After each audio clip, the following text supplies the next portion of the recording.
Hi lovely సిస్టర్లో మీరు బాగున్నారా? మీరు అందరూ బాగుండాలి, మీ అందరూ నేను కూడా బాగుండాలి. నా ఛానల్ని సపోర్ట్ చేస్తున్నందుకు, లైక్ చేస్తున్నందుకు, సబ్స్క్రైబర్ చేసుకున్నందుకు అందరికి ఆల్ ది బెస్ట్. అందరూ బాగుండాలి, అందులో నేను కూడా బాగుండాలి. ఏదో సంపాదించేయాలని కాదు, కానీ నాకు చిన్నప్పటి నుంచి ఒక డ్రీమ్ ఏంటంటే నేను అదే కనీసం ఒక్కరికన్నా పనికి రావాలి నా వీడియో అని ఆశ. ఎందుకంటే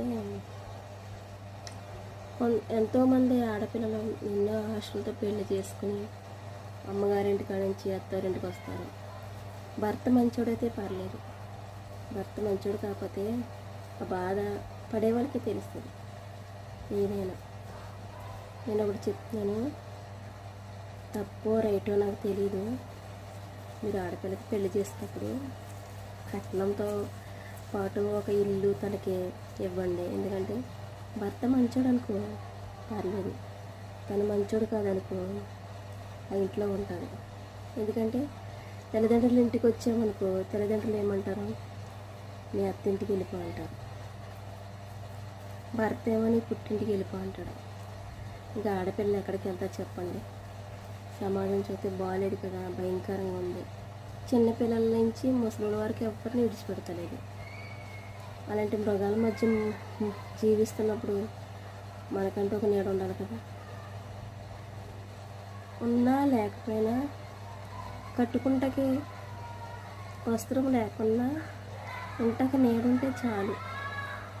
ఏదో కనీసం పాత బట్టలు వేసుకున్నా ఇంట్లో ఉండొచ్చు. ఇంటకి నీడ లేని వాళ్ళు చాలామంది ఉంటారు, అందులో నేను కూడాను. ఎందుకంటే నాకంటూ సొంత ఇల్లు లేదని బాధ, ఉన్నదని సంతోషమా ఎలా చెప్పాలో తెలియదు. ఎందుకంటే నాకంటూ ఇల్లు లేదు, అమ్మ ఇంట్లో ఉంటాను. ఎప్పుడైనా కోపం వచ్చాలో వెళ్ళిపో అని అంటారు ఆల్రెడీ చాలాసార్లు అన్నారా. కానీ మన పరిస్థితిని బట్టి పిల్లలు తీసుకుని ఎక్కడికి వెళ్తాను చెప్పి వెళ్ళలేం కదా. మనల్ని ఎక్కడైతే నీచంగా చులకనగా మాట్లాడతారో భగవంతుడు అక్కడే మనల్ని పైనుంచుతాడని ఒక ఆశ.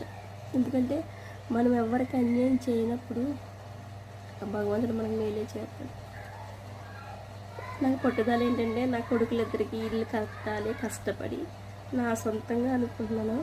దాని గురించి కష్టపడతాను. కుకింగ్స్ అవి చేయటం ఏంటి ఏదైనా. నన్ను లైక్ చేయండి. మీరు అందరికీ ఆల్ ది బెస్ట్.